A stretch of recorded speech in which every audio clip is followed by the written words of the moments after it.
بسم الله الرحمن الرحيم يا أيها الذين آمنوا كتب عليكم الصيام كما كتب على الذين من قبلكم لعلكم تتقون. صلوات بھیجیے خاندان فاطمہ پر.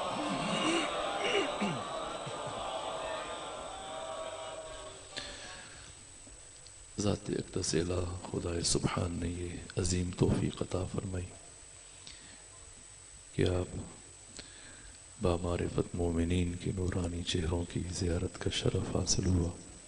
شرمندوں کے علماء کرام تشریف فرمائے اور وہ جیسا نالائق طالب علم ان کے سامنے لب کشائی کی جسارت کر رہا ہے. العذر عند کرام الناس مقبول. ظاہر ہے کہ امتثال امر کا تقاضا بھی ملحوظ نظر ہے. دائیں بھی علماء ہیں، بائیں بھی، سامنے بھی علماء کرام ہیں. تو خدا سبحان توفیق دے کہ میں چند کلمات علماء کرام کی موجودگی میں عرض کر سکوں. اللہ صلی. جو موضوع منتخب کیا گیا وہ ان ایام کی مناسبت سے قرآن الزبان علی اور علی الزبان قرآن، کیونکہ ایک طرف یہ مہینہ جو شہر اللہ ہے، 12 مہینوں میں سے یہ ایک مہینہ شہر اللہ کہلایا، اور یہ شہر اللہ کا لفظ مناجات شعبانیہ میں ختمی مرتبت نے استعمال کیا. اور امام ششم فرماتے ہیں کہ تمام دنوں میں سے ایک دن کو اللہ نے برگزیدہ قرار دیا، روز جمعہ. تمام راتوں میں سے ایک رات کو حق تعالی نے منتخب کیا، وہ شب قدر ہے. اور تمام مہینوں میں سے ایک مہینہ خدا نے اپنے ساتھ منسوب کیا، شہر اللہ، اللہ کا مہینہ. رمضان خود اسم خدا سبحان ہے. اس لیے وسائل میں یہ حدیث موجود ہے 5ویں امام سے کہ امام فرماتے ہیں لا تقل جاء رمضان وذهب رمضان وهذا رمضان. مت کہو کہ رمضان آیا، رمضان گیا، یہ رمضان ہے. منع کیا امام نے. کہو ماہ رمضان. کیوں؟ اس لیے کہ رمضان اسم خدا ہے، پروردگار کے اسماء حسنہ میں سے ایک رمضان ہے. اس لیے آقا خمینی کے استاد آیت اللہ جواد ملکی تبریزی انہوں نے سند سے یہ بات کہی کہ اگر کوئی شخص یہ جانتے ہوئے کہ اس میں خدا ہے پھر کہے رمضان رمضان، تو اسے 3 دن کفارے کے طور پر روزے رکھنے چاہیے. ماہ مبارک رمضان. ماہ رمضان مشتق ہے رمز سے، رے، میم اور ضاد. خلیل بن احمد فراہیدی جنہوں نے لغت کی اس کا تعارف روزے نہیں، روزوں کو جس طرح سے ہمارے میڈیا میں، سوشل میڈیا پہ، پرنٹ میڈیا پہ، الیکٹرانک میڈیا پہ دھڑا دھڑ سارے کا سارا فوکس روزے پہ، سحر پہ، افطار پہ. سحر میں یہ کھاؤ، افطار میں یہ کھاؤ، سحری ایسے کرو، افطار ایسے کرو. اور لوگ ماہ مبارک رمضان کی آمادگی کے لیے تیاری اس طرح سے کہ بس لگ جاتے ہیں دھڑا دھڑ اس کوشش میں کہ یہ چیز بھی خرید لیں، وہ چیز بھی خرید لیں، راشن جمع کر لیں، بیسن خرید لیں، پکوڑے بنانے ہیں، سموسے بنانے ہیں، کھجوریں چاہیے، ہر چیز. نہ، ماہ مبارک رمضان کی تیاری اس طرح سے نہیں کی جاتی ہے. ماہ مبارک رمضان خود ماہ ضیافت الہی ہے. اس میں ہمارے دسترخوان بچھائے جانے سے پہلے اللہ نے بشر کے لیے دسترخوان بچھایا. اور اللہ نے روحانی اور معنوی نعمتوں کو چن دیا ہے، رزق علم، رزق معرفت، رزق تقوی، رزق بصیرت، رزق آگاہی، رزق شعور، طہارت و آگاہی، یہ تمام تر ارزاق خود حق تعالی نے انسان کے لیے رکھے۔ اس لیے ماہ مبارک رمضان میں داخل ہونے کے لیے پوری آمادگی کے ساتھ ختمی مرتبت نے ماہ شعبان کے آخری جمعہ میں خطبہ شعبانیہ تعلیم دیا تاکہ لوگ بصیرت سے ماہ خدا کا، اس الہی مہمان کا استقبال کر سکیں۔ میں نے تبرکاً سرنامہ کلام میں جو آیت پڑھی اس کا مفہوم عرض کروں اور پھر ہم اپنے موضوع سے متصل ہو جائیں۔ یا ایھا الذین آمنو، یہ ظاہراً 183 نمبر آیت ہے سورہ مبارکہ بقرہ کی۔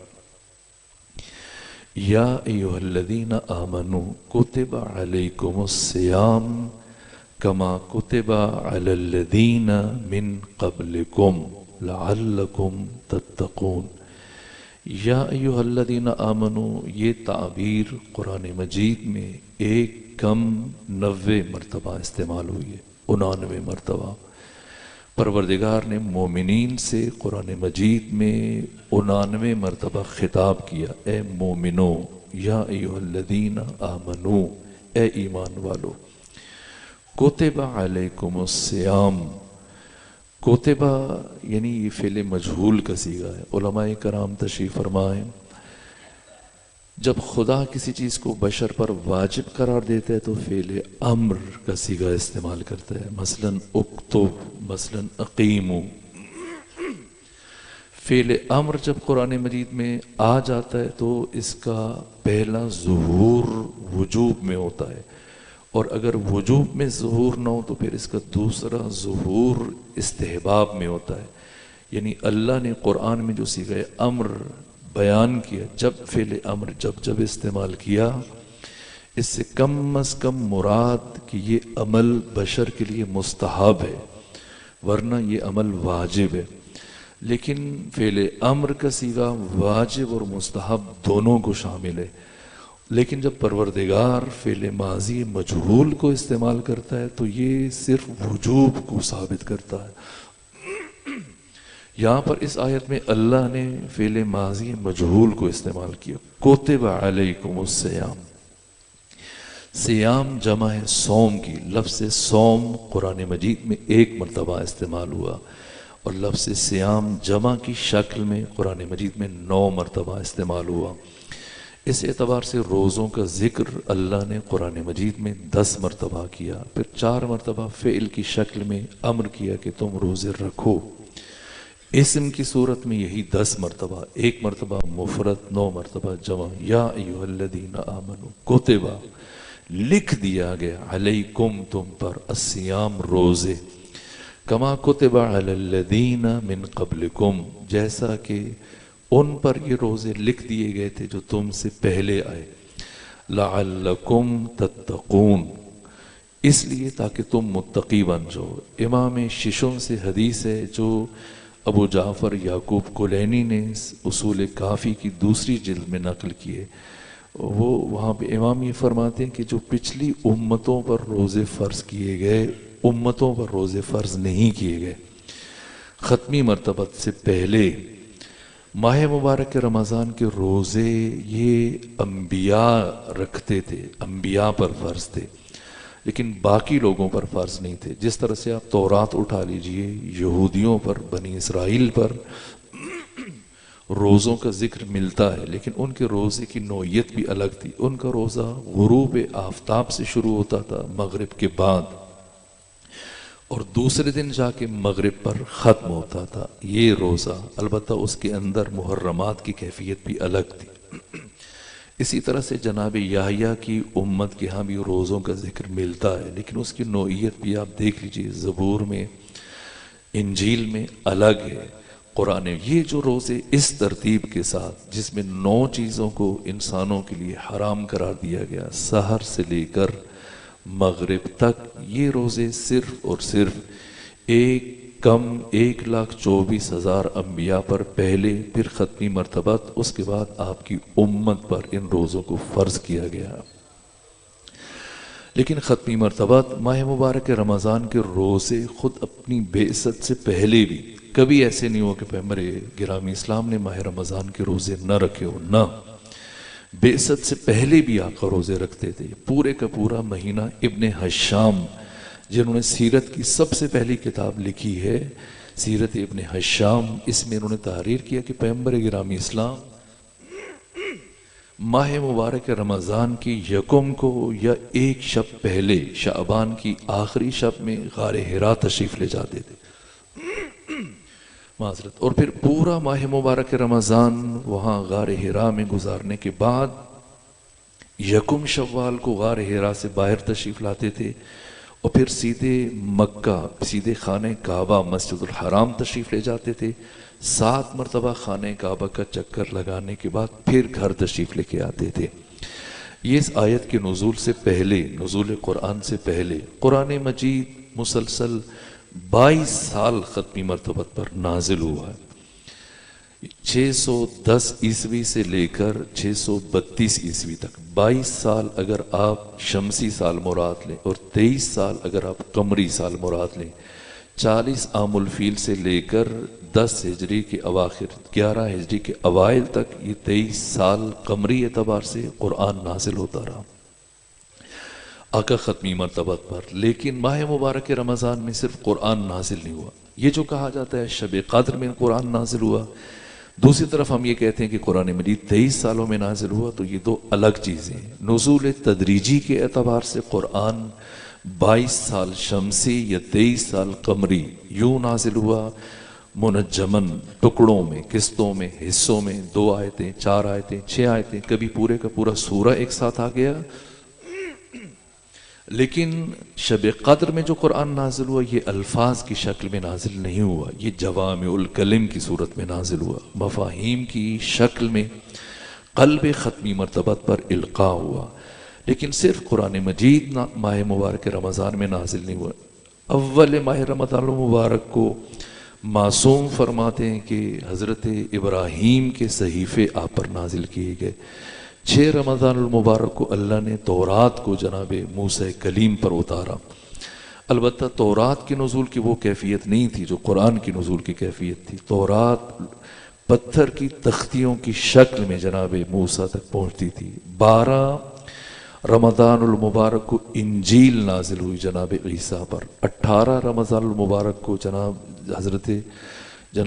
داؤد پر زبور نازل ہوئی، اور پھر شب قدر میں قرآن نازل ہوا۔ ماہ مبارک رمضان کا تشخص، ماہ مبارک رمضان کی پہچان روزے نہیں، روزوں کو جو فرض کیا اللہ نے یہ قرآن کے نزول کی وجہ سے، ادب نزول قرآن کی وجہ سے۔ اصل تعارف قرآن مجید، اصل تعارف ماہ مبارک رمضان نزول قرآن ہے۔ روزے اس لیے فرض کیے گئے تاکہ انسان متقی بن جائے، اور تقوی اس لیے تاکہ انسان قرآن سے قریب ہو جائے۔ میں شرمندہ ہوں، یہ تمہید ناگزیر تھی کہ جو اپنی موضوع سے متصل ہونے کے لیے ابتدائی مطالب کو بیان کیا جانا، اس لیے کہ یہ عام طور پہ غلط فہمی پائی جاتی ہے کہ ماہ رمضان عام طور پر سارے کا سارا انحصار روزوں پر ہے۔ ماہ رمضان کی پہچان روزوں کو قرار دیا گیا، ہرگز روزے ماہ مبارک رمضان کی پہچان نہیں ہے، بلکہ ماہ مبارک رمضان کو ادب قرآن میں روزے فرض کیے گئے۔ کیا ربط ہے روزوں کا، کیا ربط ہے تقوی کا قرآن سے؟ روزے اس لیے فرض کیے گئے، میں نے ایک مقام پر یہ بات بیان کی تھی اور بات مفید ہے تاکہ آپ کی خستگی بھی برطرف ہو جائے، اور چونکہ میں جو بات کی بات کرنے لگا ہوں اس کے لیے یہ مثال زیادہ رسا ہے، مطلب زیادہ بہتر انداز میں پہنچے گا، اس کے لیے ناگزیر ہے کہ میں اس مثال کا سہارا لوں۔ خدا فرماتے ہیں مومنو، ہم نے تمہارے اوپر روزے لکھ دیے گئے جیسا کہ تم سے پچھلوں پر روزے لکھے گئے، واجب کیے گئے تاکہ تم متقی بن جاؤ۔ بے نہیں ایسے جیسے 2 سال پہلے پوری دنیا میں، پاکستان میں اور آپ کے شہر ملتان میں بھی ایک وائرس آیا تھا جس کو آپ کرونا کہتے تھے۔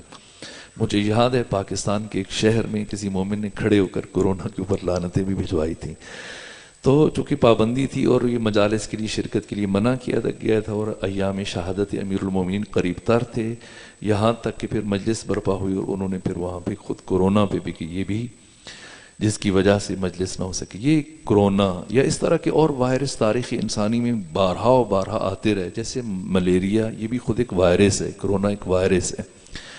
آپ کو یاد ہوگا جب یہ مصیبت نئی آئی تھی، یہ وائرس نیا نیا آیا تھا، تو آپ بہت احتیاط کرتے تھے. بہت سارے افراد اپنے گھروں میں محصور ہو کر رہ گئے، بالکل کسی سے ملنا، حتیٰ اپنی اولاد سے ملنا چھوڑ دیا. بعض افراد کھڑکیوں سے یا کسی گوشے سے کھانا لیتے تھے، ان کو کھانا دے دیا جائے.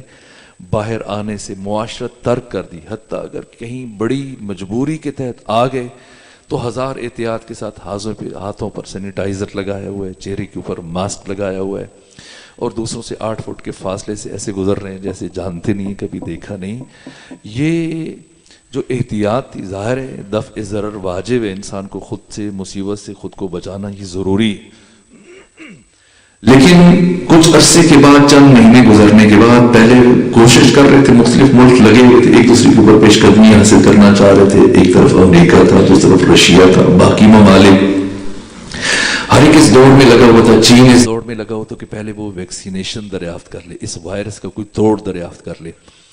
بالآخر پھر مختلف ملکوں سے اس وائرس کا توڑ پیش کیا گیا اور ایک ویکسینیشن، ایک انجیکشن تیار کیا گیا، دوا تیار کی گئی، جس کے بعد پھر لوگ پریشانی سے نکل آئے کہ اب اس بیماری کا حل مل گیا اور اب اس وائرس سے چھٹکارا ممکن ہے.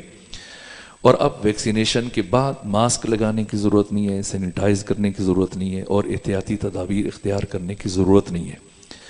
اور اگر آپ کو یاد ہو، ایسے ہٹ کے بھی آپ کسی بچے کو، گھر کے کسی فرد کو اگر انجیکشن لے جانے کے لیے، لگوانے کے لیے لے کے جائیں تو آپ دیکھیں گے کہ حتیٰ وہ پہلوان ہی کیوں نہ ہو، لیکن کچھ مقامات پہ انسان کی سی نکل جاتی ہے، یعنی وہ تھوڑا سا کھنچتا ہے، پیچھے ہٹتا ہے، پریشان ہوتا ہے. اس کائنات میں کچھ لوگ ایسے ہیں واقعاً مرد بڑے بڑے سورما، انجیکشن کو دیکھ کر ان کے منہ سے سی نکل جاتی ہے. میں جب یہ چیز سے سوچتا ہوں، میں کہتا ہوں کہ عجیب ہے کہ مولا متقیان جب اللہ نے یہ ارادہ کیا کہ اپنے نور کو اب اس کائنات میں ظاہر فرمائے، تو آپ کی مادر گرامی کو خانہ کعبہ میں بلوایا، اور کوئی کلی، کوئی چابی لے کے نہیں کی گئی، نہ کوئی دروازے سے، نہ بلکہ جا کر دیوار کے پاس کھڑے ہو کے دعا مانگ رہی ہیں کہ اس مولود کے صدقے میں اس ولادت کو میرے لیے سہل قرار دے. دیوار کعبہ پھٹی اور پیچھے ہٹنے کے بجائے بی بی اندر داخل ہو گئیں. یہ عجیب ہے. اس کا مطلب یہ کہ اسد کی بیٹی ہیں، اسد کی ماں ہیں، ورنہ عام انسان انجیکشن کو دیکھ کر بھی وہ کانپنے لگ جاتا ہے، گھبرا جاتا ہے کہ اب یہ سوئی مجھے چوبے گی. ویسے ڈاکٹر قریب آئے تو ویسے ہی وہ دانتوں کو مضبوطی سے بھینچنا شروع کر دیتا ہے. آپ نے دیکھا ہوگا، آپ اپنے بچوں کو جب ویکسینیشن کے لیے جاتے ہوں گے یا جب کرونا کے لیے لے کے گئے تھے تو ڈاکٹر کیا کام کرتا ہے؟ بے ہی نہیں وہی انداز آیت قرآن میں پروردگار نے اختیار کیا. جو آپ بچے کو، جوان کو، کسی بچی کو لے کے جاتے ہیں یا اپنی کسی بھی عزیز کو ڈاکٹر کے پاس، تو سب سے پہلے ڈاکٹر اس بچے کو تشویق کرتا ہے کہ کتنا اچھا بچہ ہے کہ یہ انجیکشن لگوانے کے لیے آ گیا ہے، ویکسینیشن کے لیے آ گیا. پھر روئی اٹھا کر اس کے بازو کو تیار کرنا شروع ہو جاتا ہے، تو یہ تھوڑا روحی طور پر تیار ہو جاتا ہے اپنی تعریف سن کر. بے عین ہی یہی انداز اللہ نے قرآن میں اختیار کیا. اس سے پہلے کہ روزوں کے وجوب کا اعلان کرتا، فرمایا یا ایھا الذین آمنو. معصوم فرماتے ہیں کہ یہ تعبیر روزوں کی تلخی کو، روزوں کی شدت کو روزہ دار سے کم کر دیتی ہے کہ میں محتاج بندہ اور وہ خدائے سبحان، خدائے صمد، خدائے بے نیاز مجھے لائق خطاب سمجھ رہا ہے، مجھے لائق گفتگو سمجھ رہا ہے. خود اللہ کا یا ایھا الذین آمنو کہنا بشر سے روزے کی شدت و تلخی اور سختی کو کم کر دیتا ہے. بے ہی نہیں جیسے ڈاکٹر کام کرتا ہو، پھر جیسے ہی آمادہ ہو گیا، بچہ تیار ہو گیا، خود کو پیش کر دیا، اس نے روئی مل دی، رگیں نمودار ہو گئیں، اب وہ انجیکشن فوراً سے وہ ڈاکٹر سوئی اس کے جسم میں پیوست کر دیتا ہے، اس کے بازو میں، اور جیسے ہی پیوست کرتا ہے تو ایک سی نکل جاتی ہے، انسان باز رونا شروع کر دیتے ہیں.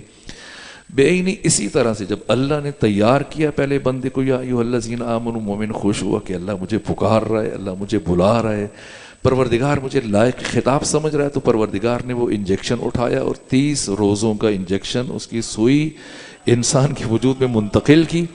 ایک مرتبہ انسان چیخا کہ گرمیوں کی لمبے لمبے دن، بھوک اور پیاس، 30 دن کیسے میں برداشت کروں گا؟ تو پھر ڈاکٹر کیا کہتا ہے؟ اگر بچہ روئے یا سی کرے تو ڈاکٹر کہتا ہے کہ نہ گھبراؤ نہیں، پریشان نہ ہو، یہ ٹیکہ صرف تمہیں نہیں لگا، یہ سارے ملتان والوں کو لگایا جا رہا ہے.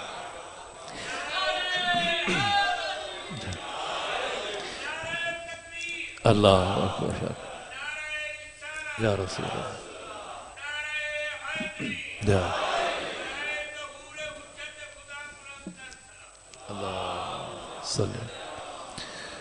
یہ انجیکشن پہلی مرتبہ صرف تمہیں نہیں لگایا جا رہا، یہ تمہارے محلے میں جتنے بھی بچے ہیں، دوسرے افراد ہیں، سب کو لگایا گیا، پورے ملتان والوں کو لگایا گیا. پروردگار بھی اسی طرح فرماتا ہے کہ یہ ٹیکہ صرف تجھے نہیں لگا ہے، تم سے پہلے بہت ساروں کو ہم یہ ٹیکہ لگا چکے ہیں. کیوں؟ لعلکم تتقون، تاکہ تم متقی بن جاؤ. یہ تقوی کیا ہے؟ اس لفظ کے لیے میں نے یہ زحمت دی اور اس مثال کو دہرایا، لعلکم تتقون، تاکہ تم متقی بن جاؤ. یہ تقوی کیا ہے؟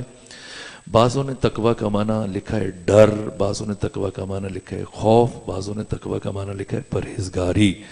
عام طور پر اب اردو زبان میں جو ترجمے ہیں، پاکستان میں آپ اٹھا لیجیے، ڈپٹی نذیر احمد کا ترجمہ ہے، سر سید احمد خان کا ترجمہ ہے، اشرف علی تھانوی کا ترجمہ ہے، ابو العلا مودودی کا ترجمہ ہے، دیگر قرآن مجید کے ترجمے اٹھائیں، سب نے یا تقوی کا معنی ڈر لکھا ہے، یا خوف لکھا ہے، یا پرہیزگاری لکھا ہے.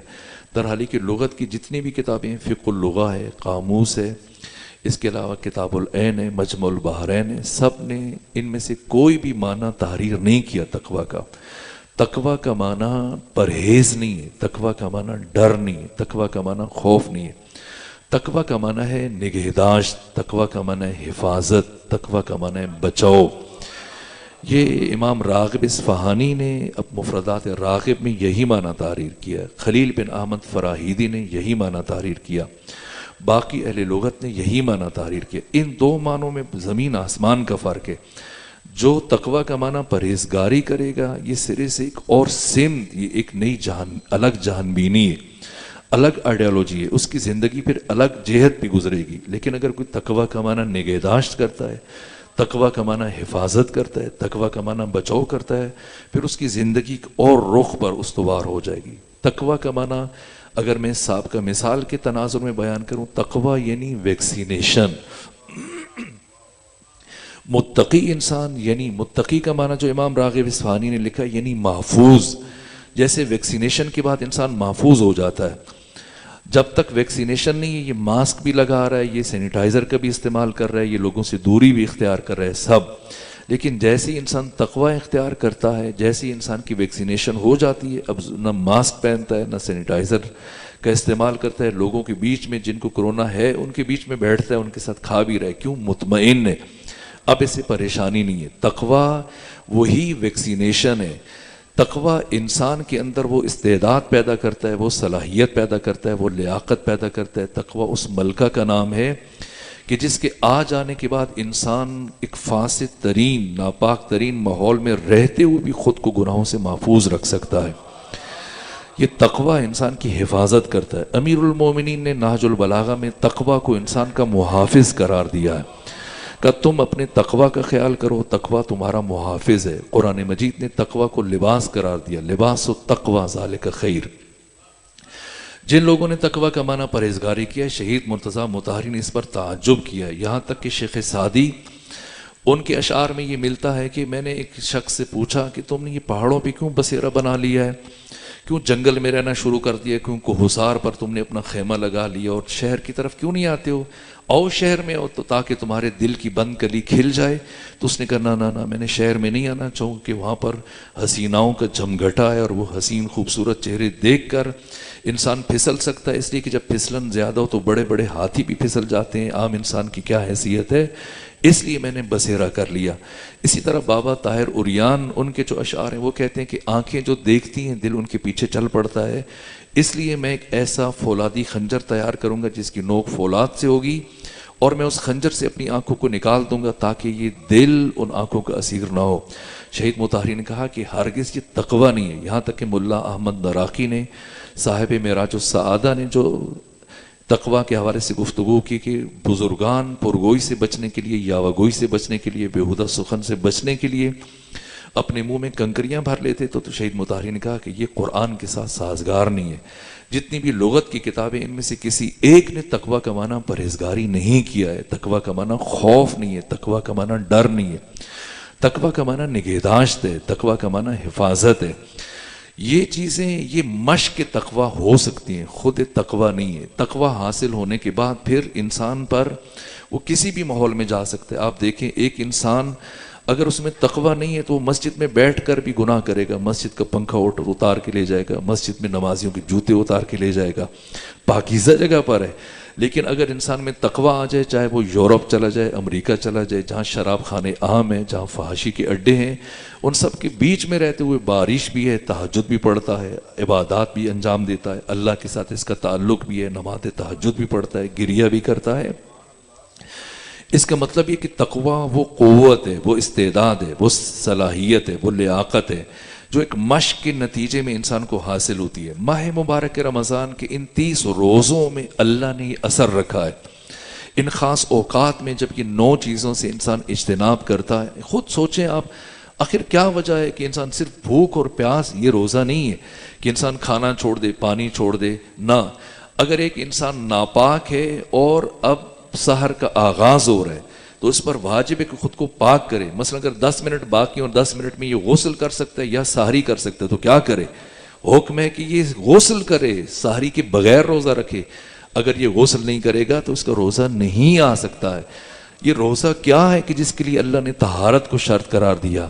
اس کا مطلب روزہ صرف کھانے پینے کی چیزوں کو چھوڑنے کا نام نہیں ہے، روزہ ایک استعداد ہے، ایک صلاحیت ہے، ایک ملکہ ہے۔ جس کے بعد آئیے اب میں اپنی گفتگو کو سمیٹوں۔ یہ جملے میں نے کسی اور مقام پہ عرض کیے تھے لیکن چونکہ تمہید استوار کرنا مقصود تھی تو آج کی گفتگو کو سمیٹ کر اگلے مرحلے کے لیے اگلی 2 نشستیں ہمارے پاس۔ پہلی نشست میں ہم قرآن مجید کا تعارف کروائیں گے امیر المومنین کی زبان سے، نہج البلاغہ میں مختلف مقامات پر جس طرح سے مولا متقیہ نے قرآن کا تعارف پیش کیا، اور پھر 18 رمضان المبارک کو کہ جو شب ضربت ہے امیر المومنین بھی اتفاق سے، تو اس دن ہم جو قرآن مجید نے امیر المومنین کے تعارفات پیش کیے ہیں، کوشش کریں گے کم از کم 14 تعارفات امیر المومنین کے بیان کریں جو قرآن نے بیان کیے۔ لیکن ابتدائی مرحلے میں اصل ماہ مبارک کی پہچان قرآن ہے۔ یہ قرآن کیا ہے؟ اب میں سمیٹوں گفتگو کو۔ یہ جملہ وہ ہے جو سینکڑوں قرآنی آیات سے مستفاد ہے، جسے بار بار علامہ محمد حسین طباطبائی نے اپنی تفسیر المیزان میں ذکر کیا، اور وہ یہ، اس جملے کو میں تکرار کرتا ہوں اس کی اہمیت کے مد نظر تاکہ جوان اپنے لوہے دل پر نقش کر لیں، اور وہ یہ ہے کہ ہم انسان پیدا نہیں ہوئے بلکہ ہم انسان بننے کے لیے پیدا ہوئے ہیں۔ ابھی جو ہمیں انسان کہا جاتا ہے یہ مجازن انسان کہا جاتا ہے۔ سوال یہ انسان مجازی کیسے حقیقی انسان بن سکتا ہے؟ تو صرف ایک راستہ ہے، علوم اور معارف، یہ دوسری بات۔ اور تیسری بات، اس پوری کائنات میں علوم اور معارف کا مستند ترین مجموعہ، معتبر ترین مجموعہ، جامع ترین گنجینہ، خزینہ، ماخذ، مصدر کیا ہے؟ قرآن مجید ہے۔ تو چوتھی بات جو نتیجہ ہے وہ یہ کہ کوئی بھی انسان اس وقت تک حقیقی معنی میں انسان نہیں بن سکتا جب تک کہ وہ قرآن مجید کی شاگردی اختیار نہ کرے۔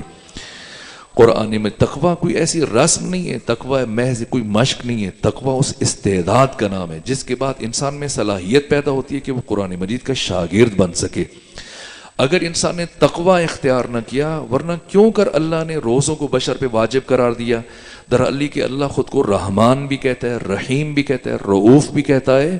جب ہم کہتے ہیں اپنی زندگی میں کہ اللہ 70 ماؤں سے زیادہ مہربان ہے، تو جب ایک ماں اپنے بچے کو بھوکا اور پیاسا برداشت نہیں کر سکتی تو اللہ کیوں کر بھوکا اور پیاسا برداشت کر سکتے؟ البتہ یہ ہماری تعبیر ہے کہ اللہ 70 ماؤں سے زیادہ مہربان ہے، یہ ایک مجاز ہے، ورنہ خالق اور مخلوق کی صفات میں سرے سے بے بین تفاوت راس، کجا استا پہ کجا بوت المشرقین ہے، این التراب و این رب الارباب۔ خدا کی صفات کہاں ہیں؟ بشر کی صفات کہاں ہیں؟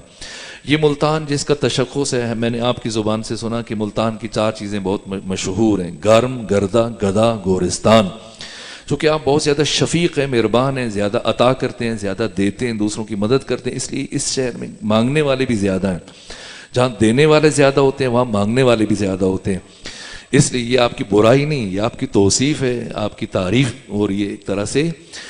تو اس اعتبار سے اگر یہاں پر گداگر زیادہ ہیں، فرض کیجئے کہ آپ گھر سے چلے اور راستے میں ایک فقیر تو ہی دست تو ہی دامن مفلوق الحال ایک معذور فرد بیٹھا تھا، اور آپ نے سوچا کہ اس کی مدد کروں. کبھی ایسے ہوتا ہے کہ ایک فقیر شخص کو دیکھتے ہیں فوراً سے جیب میں ہاتھ ڈال کے 50-100 روپے اس کو نکال کے دے دیتے ہیں, لیکن کبھی اب سوچ میں پڑ جاتے ہیں پتہ نہیں مستحق ہے نہیں ہے, اسے دینا چاہیے نہیں دینا چاہیے. اسی کیفیت میں انسان گزرتے ہوئے کسی نتیجے پہ نہیں پہنچتا اور آگے بڑھ جاتا ہے, یا گھر چلا جاتا ہے, یا بیچ راستے میں جا کے اسے خیال آتا ہے نہیں بیچارہ معذور ہے, ہاتھ نہیں ہے, پاؤں نہیں ہے, آنکھیں نہیں ہے, تو اسے دے دینا چاہیے. پھر انسان پلٹ کے آتا ہے دیتا ہے. یہ جو دینے کے لیے لوٹ کر آیا یہ اس کی مدد کے لیے لوٹا, یہ اپنی مدد کے لیے لوٹا ہے, یہ اپنی مدد کے لیے لوٹا ہے. اس کی مدد کرنے سے پہلے یہ اپنی مدد کر رہے. کیوں؟ اس لیے کہ اس کی تخلیق خدا نے اس انداز میں کی ہے, اس کی ساخت وجودی اور اس کی حیت وجودی اس طرح سے خدا نے بنائی ہے. اس طرح سے اللہ نے اس کی فطرت کو قرار دیا کہ جب کسی معذور کو, مفلوق الحال کو, کسی اس طرح کے مجبور انسان کو دیکھتا ہے تو اس کی روح میں, اس کے وجدان میں, اس کے دل میں ایک کانٹا چبھتا ہے, اور وہ کانٹا تب نکل سکتا ہے جب اس کی مدد کرے. تو اب اسے اس حال میں دیکھ کر اس کی روح میں کانٹا چبھا, اور اب اگر یہ اس کی مدد نہ کرتا تو خود بے چین رہتا, خود تکلیف میں رہتا. یہ اس کی مدد کے لیے نہیں آیا, یہ اپنی مدد کے لیے آیا, خود کو تکلیف سے نکالنے کے لیے آیا, خود کو اس بے قراری اور بے چینی سے نکالنے کے لیے آیا, خود کو اس بے قراری اور بے چینی سے نکالنے کے لیے, خود کو اطمینان دینے کے لیے آیا. یہ انسان کی صفات کا خدا کی صفات کے ساتھ کوئی تقابل نہیں ہے. اللہ ذات میں بھی اپنا مثیل و بدیل نہیں رکھتا, اللہ صفات میں بھی اپنا بدیل و نظیر نہیں رکھتا. تو وہ اللہ کہ جو اتنا رؤوف ہے, اتنا مہربان ہے, اتنا رحیم ہے, اس درجہ کریم ہے, تو کیوں اس نے روزوں کو واجب قرار دیا؟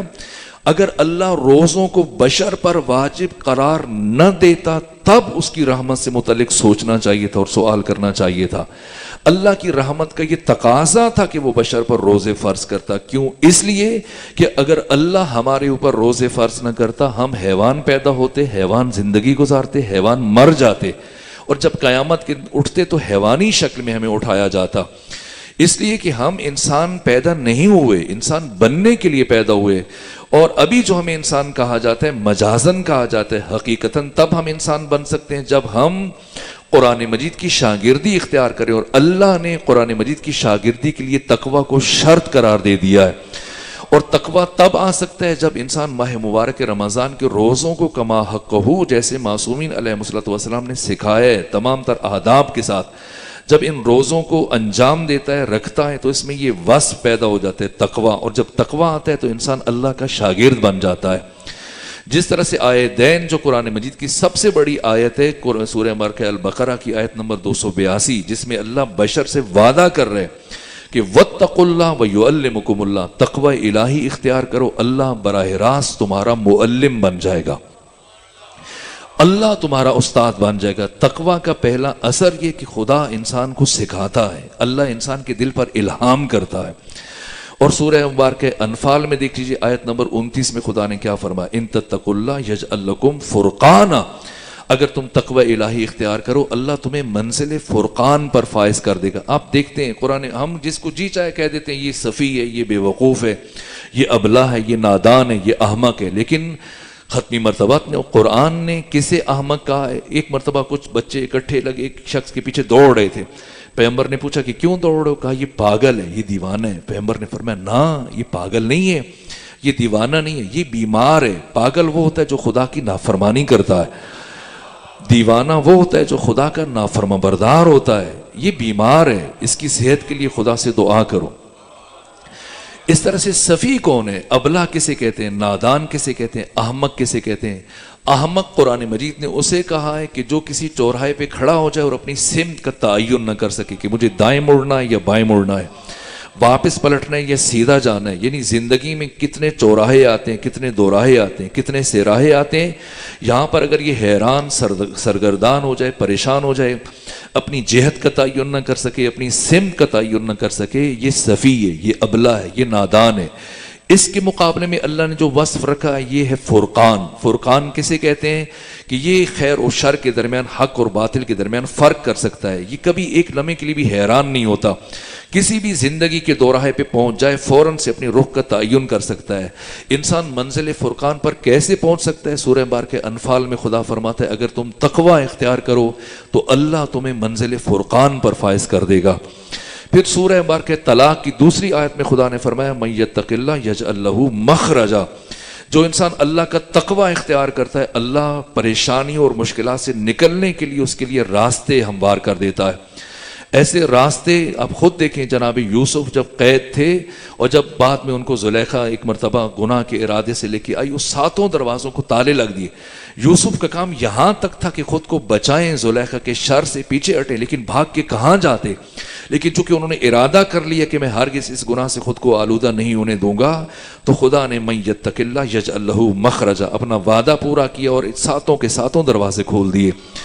جو انسان تقوی الہی اختیار کرتا ہے وہ کبھی زندگی میں بند گلی میں آ کے نہیں کھڑا ہوتا. اللہ ہمیشہ مشکل سے مشکل مقام پر اللہ اس کے لیے راستے کھول دیتا ہے. من یتق اللہ یجعل لہ مخرجا. تیسری آیت میں، اس سے اگلی آیت میں سورہ مارکہ طلاق میں خدا فرماتا ہے جو انسان تقوی اختیار کرتا ہے اللہ اسے رزق من حیث لا یحتسب عطا کرتا ہے.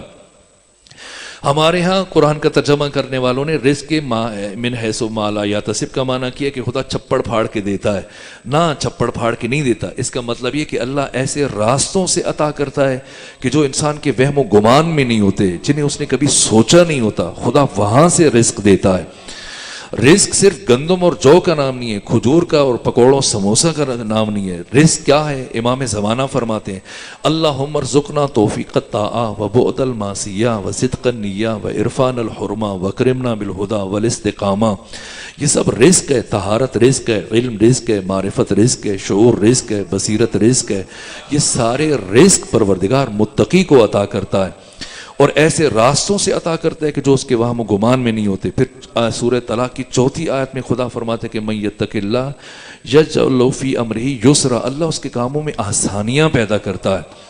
ماہ مبارک رمضان کا ماحصل تقوی ہے. یہ تقوی وہ استعداد ہے، صلاحیت ہے کہ جب انسان کو حاصل ہو جائے تو انسان شاگرد خدا بن جاتا ہے اور اللہ اپنا وعدہ پورا کرتا ہے. واتقوا اللہ ویعلمکم اللہ. تقوی اختیار کرو کہ اللہ براہ راست تمہارا معلم بن جاتا ہے. چند منٹ باقی ہے، میں ایک مثال عرض کرتا ہوں.